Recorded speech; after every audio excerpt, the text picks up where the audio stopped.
essa variávelzinha, que normalmente a gente está sempre usando nomes grandes para variáveis, mas a partir de agora eu vou começar a utilizar nomes pequenininhos, já pensando na estrutura que a gente vai aprender, a estrutura for, ok?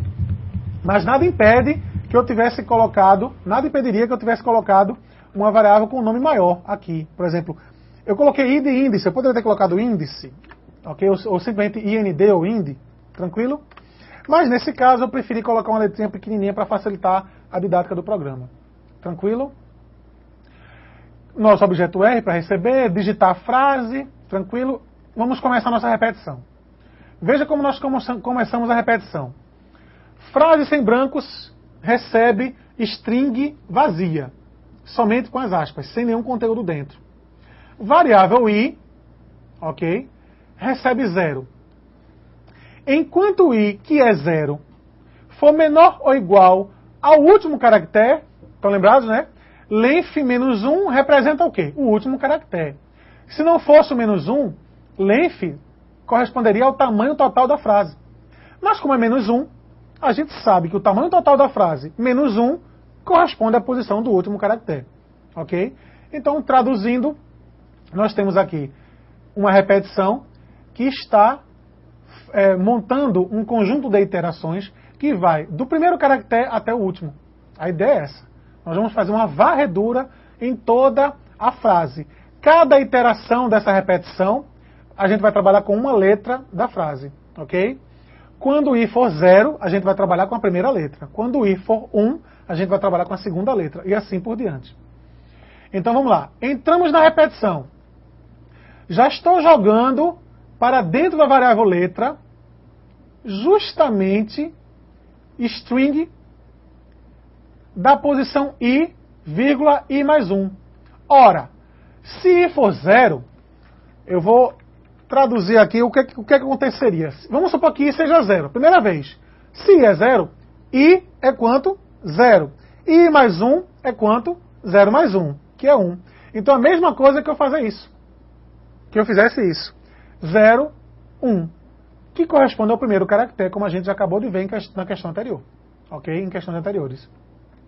Sendo que se eu fizer isso, eu vou engessar o programa, né? Ele vai trabalhar somente com a primeira letra. Eu não quero isso. Por isso que eu quero as variáveis. Ok? Ou melhor, perdão, a variável i, vírgula, i mais 1. Eu tinha colocado no Ctrl G e terminei perdendo. Ok? Então, vejam bem. I a gente sabe que na primeira vez tem 0. E i mais 1 vai ter 1. De 0 a 1 é a primeira letra. Então, resumindo o que essa linha de comando está fazendo, está colocando dentro dessa variável a primeira letra da frase. Ok? Porque eu estou na primeira iteração do laço. Agora ficou fácil. Eu já tenho dentro da variável letra a primeira letra. Basta perguntar se essa letra é diferente ou não de branco. E é o que esse if está perguntando. Isso aqui já não é mais novidade para vocês, né? Nós já estudamos esse equals aqui. Então, na string, o método equals compara esse conteúdo com a string. Se for igual, ele retorna verdadeiro. Se for diferente, ele retorna falso. Nós também já sabemos que essa exclamação é uma negativa, não é? Então, traduzindo isso daqui, eu estou perguntando se a variável letra não é igual a branco. Ok? Não, isso aqui é um não. Perfeito? Então, se a variável letra não for igual a branco, então faça essa atribuição daqui de baixo. Se não, ele não faz. Ele pula. Conta mais 1 na variável. I vai deixar de ter 0 e vai passar a ter 1. Vai para a próxima iteração. Ok? E vai passar a trabalhar com a segunda letra. Tranquilo? E assim por diante. Mas, e se não for branco? Ele vai entrar nessa linha e vai executar essa linha. Vamos analisar essa linha. O que é que ela está fazendo? Qual é o primeiro valor dessa variável? Uma string nula. Qual o valor de letra? É a primeira letra da frase. Se a gente digitou aquela frase, vamos pensar em Etebrax. Se a gente digitou a frase Etebrax, a primeira letra é a letra E. Então, obviamente, aqui eu vou ter uma atribuição jogando para a variável frase sem brancos o conteúdo dela mesma, que é string nula, mais a letra E. String nula mais E vai ser somente a letra E. Então, a primeira atribuição que vai ser feita para essa variável é a letra E. Ok? A segunda atribuição vai ser a segunda letra. Sendo que, na segunda vez que ele rodar, a variável letra vai ter dentro dela somente a segunda letra. Tebrax vai ter a letra T. Mas isso aqui é um acumulador. Não é um acumulador? Então a letra E permanece dentro. Está lá. Então a letra E mais a letra T vai ser a letra ET, de Etebrax. Então eu estou sempre acumulando. A segunda letra vai ser ETE. A terceira letra ETE, B e por aí, assim por diante.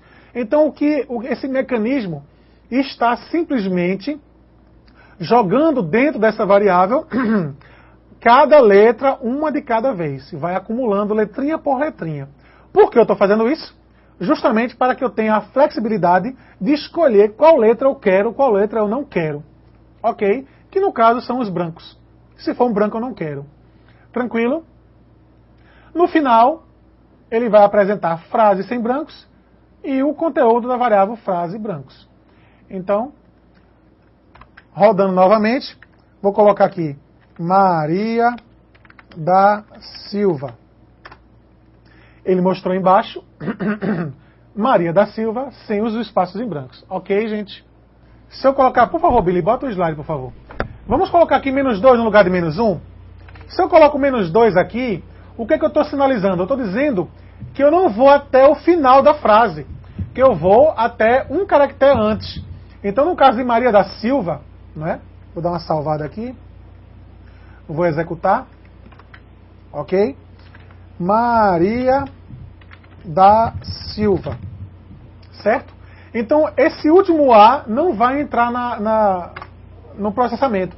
Veja que ele colocou Maria da Silva, não colocou o A, o último A. Por quê?